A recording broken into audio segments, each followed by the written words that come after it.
لو في يوم حبيت تزور قلعة بنجار اوعى تدخلها بعد المغرب.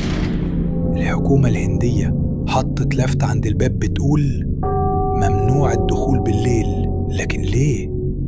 تعالوا نشوف.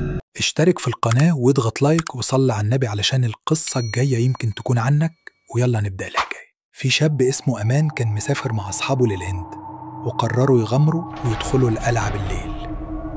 أول ما دخلوا حسوا بهوا بارد غريب رغم إن الجو كان حر. أصحابه قعدوا يضحكوا، لكن أمان كان سمع صوت حد بينادي باسمه من جوه. أمان كل ما يقرب الصوت يعلى لحد ما وقف قدام قاعة كبيرة مظلمة.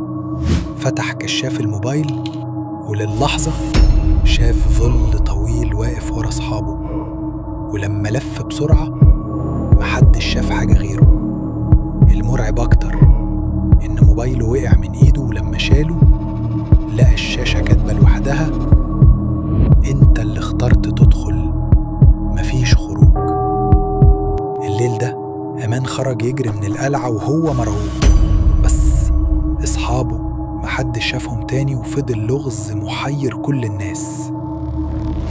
لو كنت مكان أمان كنت هتغامر وتدخل القلعة، ولا هتسمع كلام اللافتة وتبعد؟